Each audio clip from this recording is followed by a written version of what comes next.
Du må gerne starte. Nej, tak.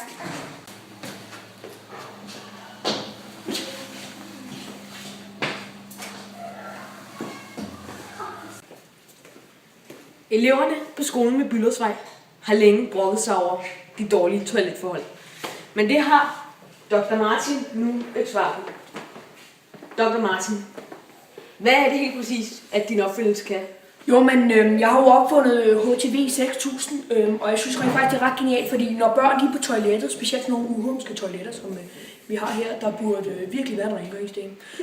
Når de er ude på toilettet og rører ved alting, for det gør børn, så opsamler de en hel masse bakterier på deres små pølsefingre.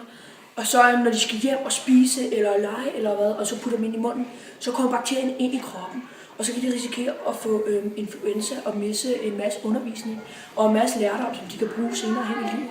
Så jeg har lavet HTV 6000, så det ikke er så stort et besvær at vaske hænderne længere, hvor man bare stikker hænderne ind i væggen, og så vasker HTV 6000 hænderne for det. Så jeg synes, den er ret genial. Og nu vil jeg gå ind. Og det var tak til Dr. Martin. Meget genial opfindelse, han har der. Farvel og tak. Claus, vi synes, du skal købe den her for børnenes skyld og for Danmarks.